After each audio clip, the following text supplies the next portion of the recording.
Shalom. So today we're going to talk about Deuteronomy 28, verse 48. It says, "Therefore shalt thou serve thine enemies, which the Lord shall send against thee in hunger, and in thirst, and in nakedness, and in want of all things, and he shall put a yoke of iron upon thy neck until he have destroyed thee." So now, what we're going to do is we're going to read it again, but this time we're going to take out the word destroyed and we're going to put in demoralize.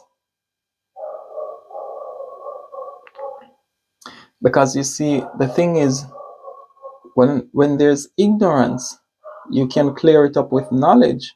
But now we're living in a culture where we don't have ignorant people anymore because there's abundance of knowledge out there, access to pool of information to clear up the ignorance. So that's not the problem. We are living in a society where people are so demoralized, they cannot tell one thing from the other. Their ability to discern is gone out the door. So let's try this one more time. It says, "Therefore shalt thou serve thine enemies, which the Lord shall send against thee in hunger, and in thirst, and in nakedness, and in want of all things, and he shall put a yoke of iron upon thy neck until he have demoralized thee." Now, speaking about demoralization, right? How did this happen?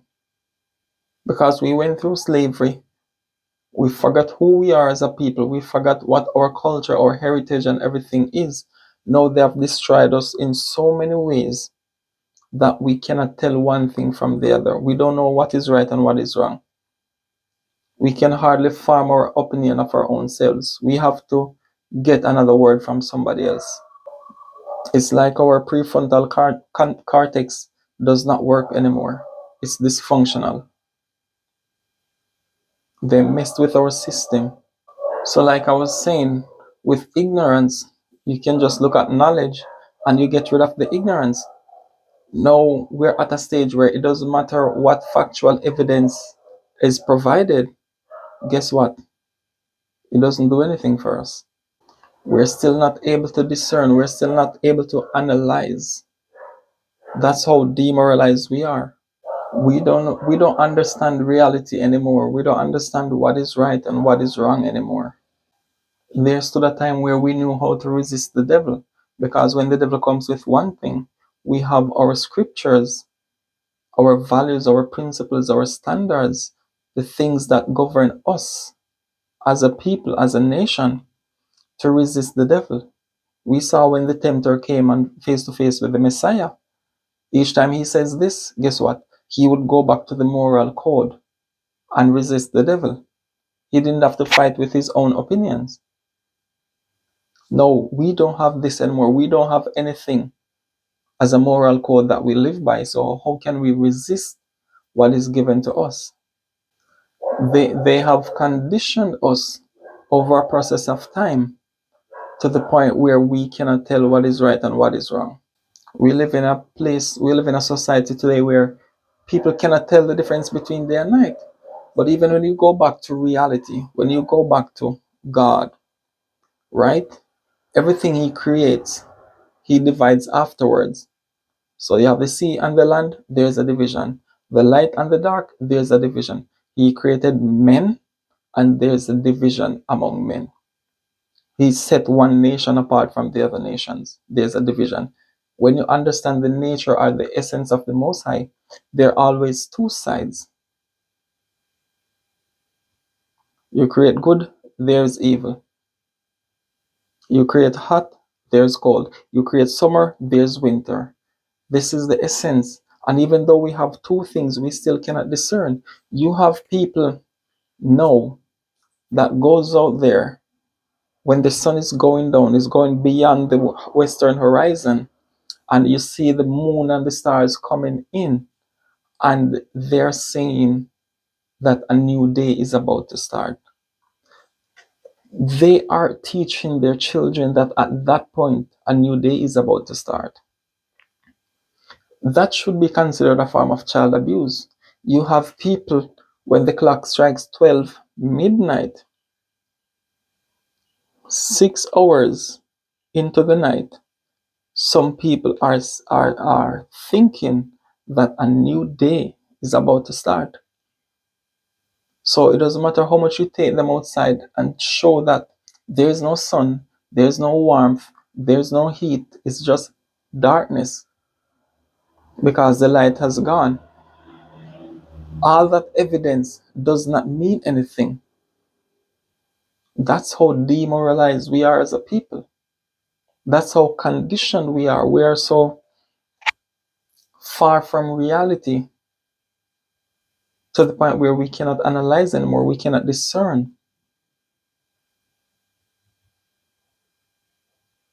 They have demoralized us. Nothing means anything anymore. No facts, no evidence, no truth, no holy scriptures, nothing. We have been conditioned. We cannot even think our own thoughts. We cannot connect to nature anymore. We are not connected to reality anymore. That is demoralization. You don't know what the difference is between a man and a woman anymore. We are more conditioned to think about ourselves and ourselves only. It is about what works for us.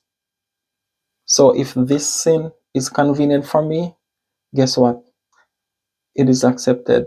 If that doesn't work for me, that's okay because it works for them.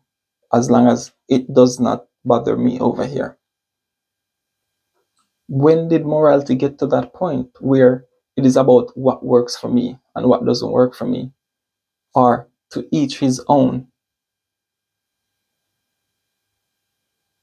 So for a murderer, it is okay for him because that works for him. To a person who steals, that works for him, so that is okay. To each his own. To the adulterer, the adulteress, that works for them. To each his own. When did morality get to that point where the sin is about what works for each individual? That's the society that we live in today.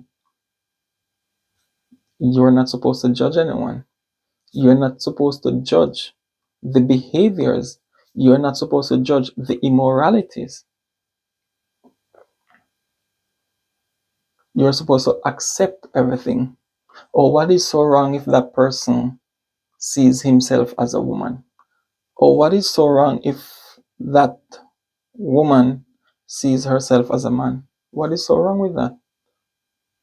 What is so wrong if I want nothing to do with the opposite gender? I'll just take a doll instead. Is it wrong because I feel this way about this? When did morality get to that point? We don't have a standard that we're holding ourselves to. Our only standard is our feeling. So if you feel that this wrong is right, guess what? It's okay, to each his own. Okay, I'm only conducting a business and he's a homosexual, so I'll support and accept this 100%, right? Even if this person is not about working through or changing or have the intention to change something, I'll accept it because it's convenient to the business that I'm operating.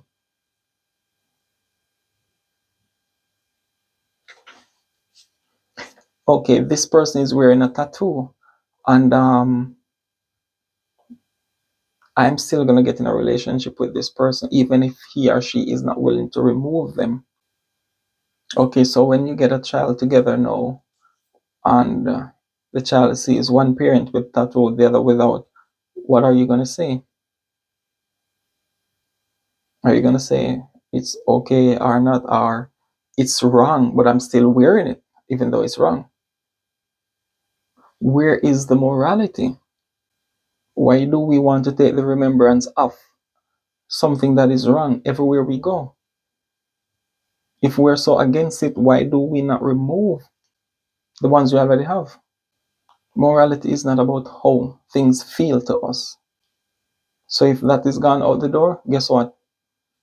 We're living in days where evil is now good and good is now evil. We cannot discern anymore. We don't know what is wrong anymore. We don't know what is right anymore.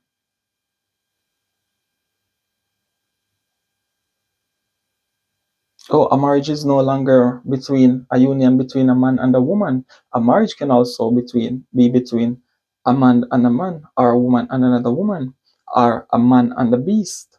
It's still a marriage. When did morality get to that point? You can lie with whoever you want, but that's not a marriage. But they've conditioned the mind. So if you can feed if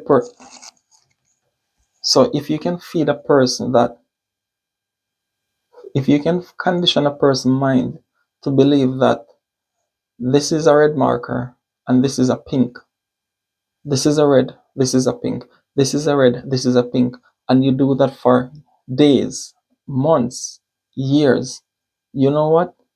This black marker has now become a pink in that mind. And it doesn't matter, even though you take it and you write on the board and you show that it's a black, guess what? The mind is so conditioned that this is pink. So this evidence here does not mean anything at that point. That's demoralization. They take the yoke of iron off our necks because they have demoralized us. We don't know what is real from what is unreal, what is true from what is untrue anymore. We are so destroyed. We don't know if a person is genuine or they're not genuine. We don't know who to trust.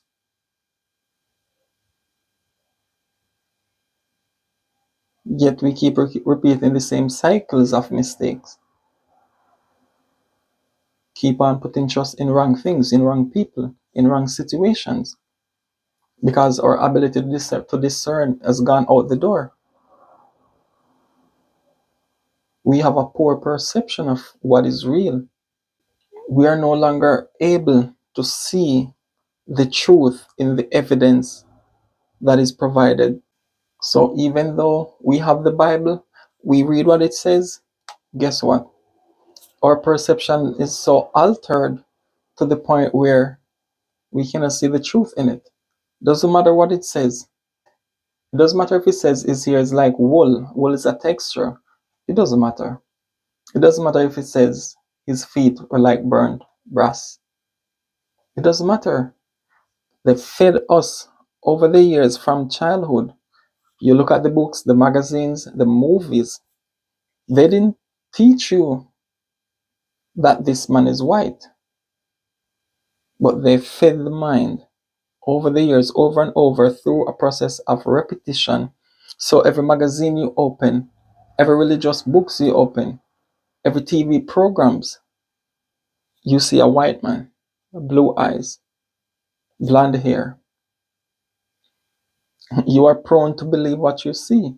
So now that you're reading this book and you're getting a description, guess what? What you're reading here does not mean anything anymore. It is about what was fed to you since your childhood. You cannot override the paradigm that is in the subconscious.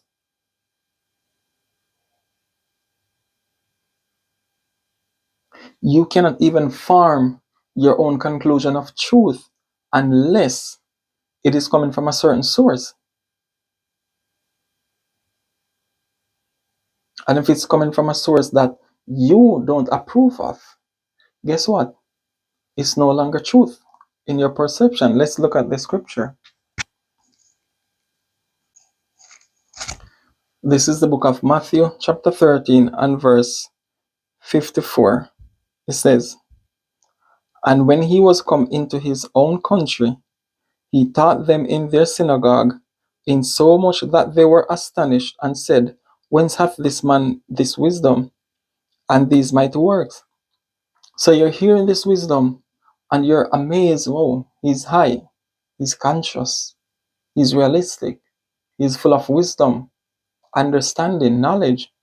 But then you look and you see that it's not coming from your government, it's not coming from your high priest, it's not coming from the nobles of society. Guess what? Now you say, is not this the carpenter's son? Oh, I know him.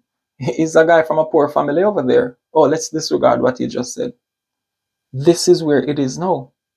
If somebody says something to you, you first need to know what source is it coming from. And if it's not coming from your nobles of society, it's not truth. It's not perceived as truth in your eyes because you're conditioned only to believe those people. It's the same as back in the days of the plantations. You only reverence your master, no one else but your master. So if it's not coming from your master, if it's not coming from your doctor, your lawyer, your dentist, your meteorologist, all of these people of society, if it's not coming from them, because you're only conditioned to trust those people. And because you're conditioned to trust those people, this also leads to the social aspect of this demoralization where you don't know who to trust or who you cannot trust. You cannot discern. You don't know who is against you or who is with you. You're a part of this religious group. This religious group, guess what? Anything that is outside of this religious group, you think that it's against you. So you've been in this religion all your life, and you know that a lot of things go against the moral principles of your sacred text. But guess what? You still hold on to it. You still embrace it because you're conditioned to trust only a certain source, only a certain group of people. So you end up in a cult and you don't know because you're too busy to see that everyone else is in whatever cult except yourself.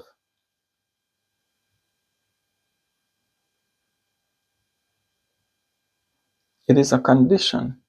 Now, the intellectual aspect of this is that we cannot discern anything. We cannot tell one thing from the other.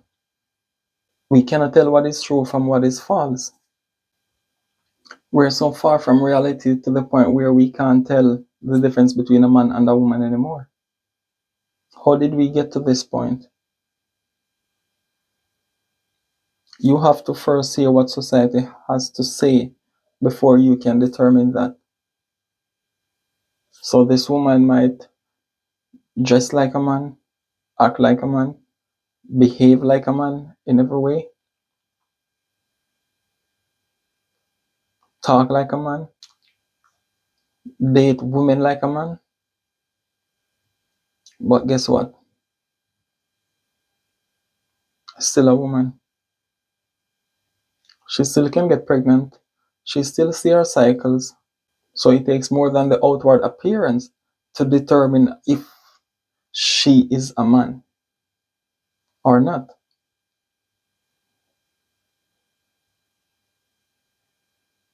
Though they go deeper in doing surgeries and all of that. However, the point remains.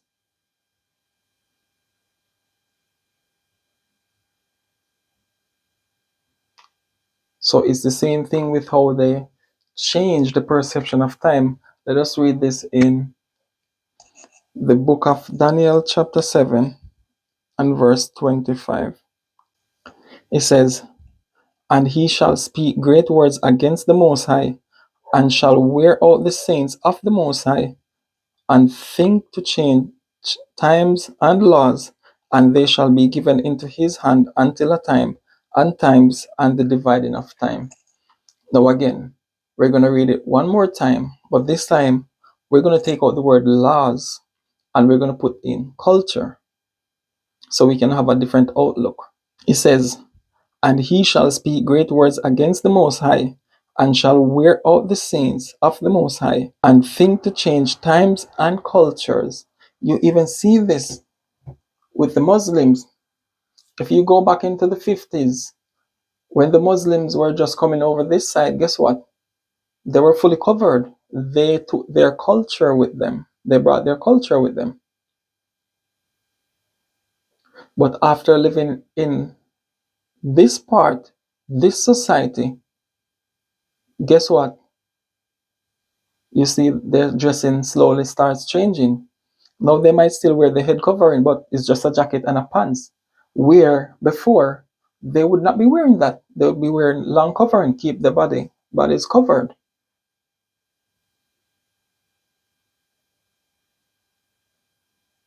Now these people don't see anything wrong with that because what? They're now conditioned in this Western society. It's the same with here in Jamaica. How the women dress today. But if you should go back to the 50s, guess what? When women used to wear pants, the men would laugh. Everyone would like come out to see. Oh, a woman is wearing pants. That's like history. Because where did they get it from? When they start to get jobs in the tourist industry, they start to see these Europeans, European women wearing pants and so forth. And then they started to wear them to work. They started wearing skirts to work, but then afterwards they started to adopt from the Europeans.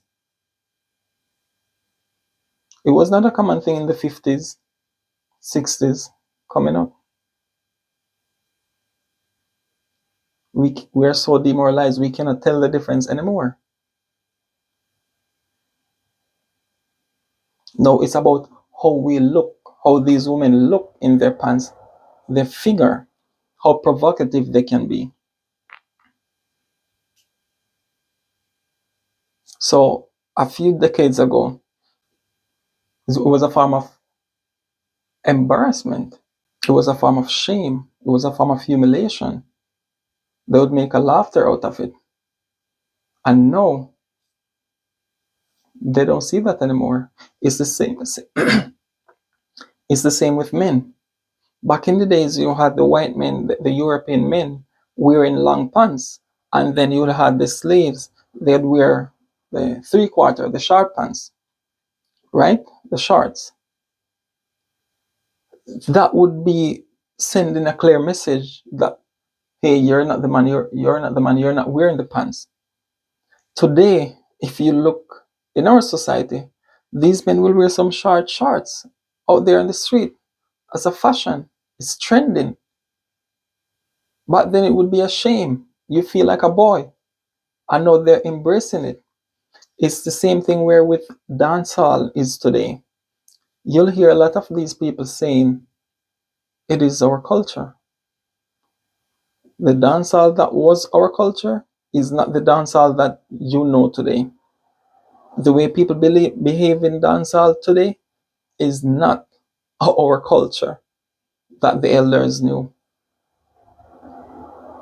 So where did you get that concept from that this is your culture? Another form of how they demoralize us is through spirituality. If you can destroy everything that is functional, because when you go to the book of Genesis and the Most High said he created this and it was good, he was more saying he created this and this, for example, male and female, and it was functional.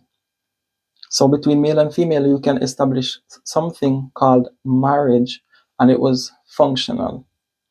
Now they have this and this going together, trying to call it marriage, but guess what? Is it functional? Can they procreate? No. He said, be fruitful and multiply. Does this support that same thing of being fruitful and multiply? No. So whether men become gays, women become lesbians, or women going on birth controls, following women's rights, or whether you think that, oh, it's too expensive to take care of a child, so I don't want none, or, oh, I'm going to stick to my career for now. I'm going to just be on birth control, so when I get After I get through with my career, then I can consider having a spouse.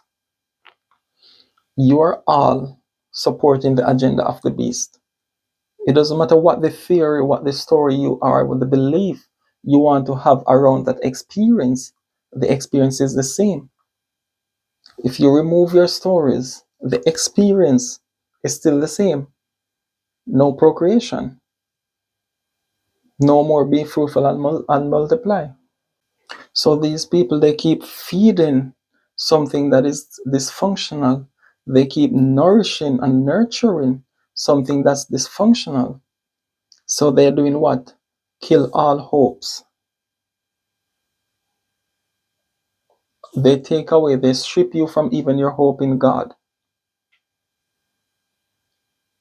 So they can do what? Set themselves up as God, sit in the place of God, professing themselves to be God.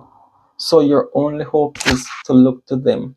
The very people who put you in the position that you're in is the very people you are looking to get out. So they create this false sense of hope where they become your only hope. Your government, all the chaos and confusion happening in the world, they're preying upon your fears. Virus, wars, crisis, this, that,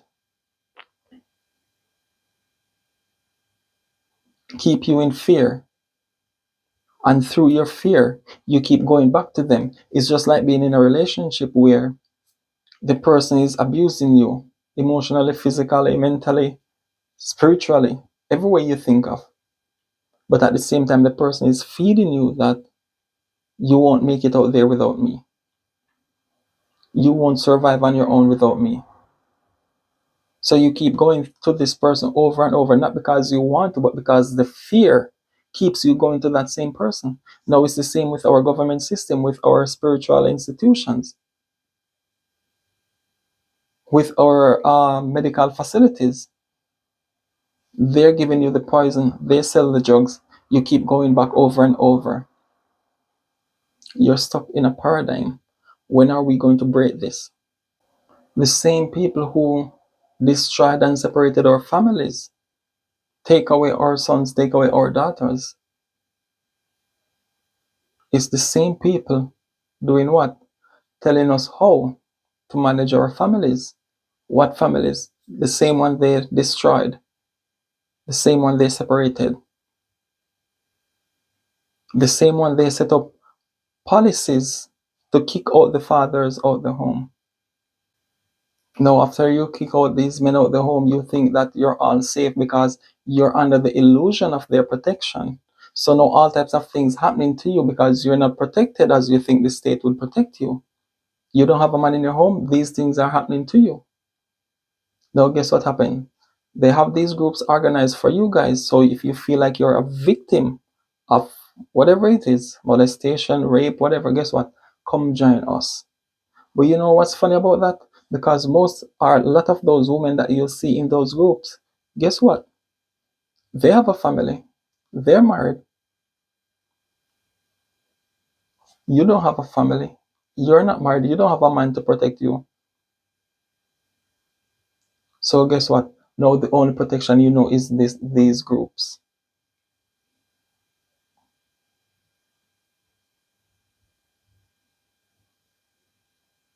They nurture the fear in you and set themselves up to be your saviors. And it doesn't matter what you bring what evidence you bring to these people, it doesn't make a difference because of one thing. Let us go back again to Deuteronomy. Let's go back again to Deuteronomy chapter 28 and verse 48.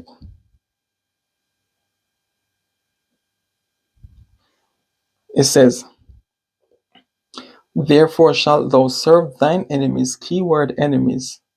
So the people we are serving today, the Bible calls the enemies, which the Lord shall send against thee in hunger and in thirst and in nakedness and in want of all things, And he shall put a yoke of iron upon thy neck until he have demoralized thee.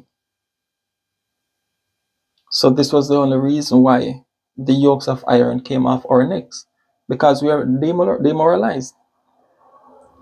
They already spread so much lies about the Bible that even when you know the truth about the Bible, guess what? The truth does not mean anything anymore. They already defamed the Bible.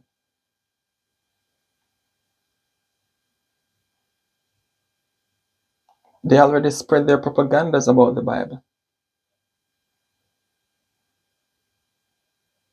They spread all their lies about the Bible. People don't care what the truth is about the Bible.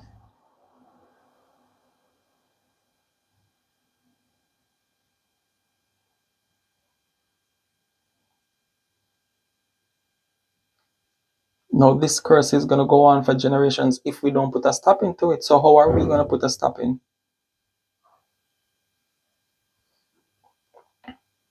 How are we going to make a difference? Can we do something about it? Of course.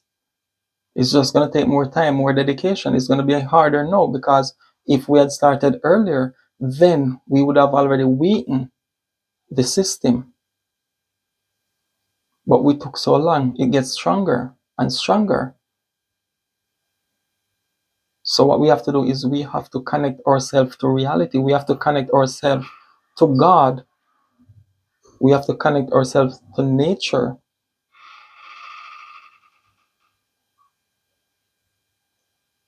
We need to be out there in the field to discern, to see things for what they are, to experience the reality of these things.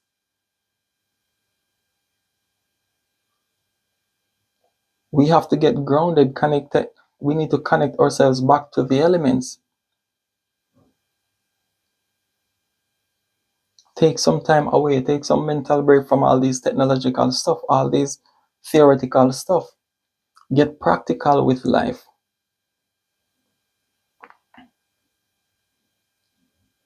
Examine what happens during the sunshine. Examine what happens during the time where the moon and the stars ruling.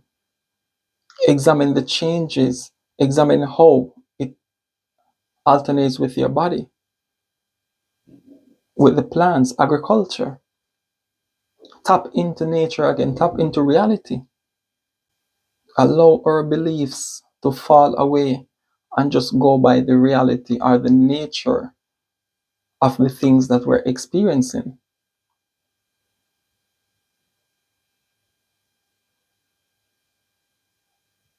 These curses can be broken, but we have to play our part.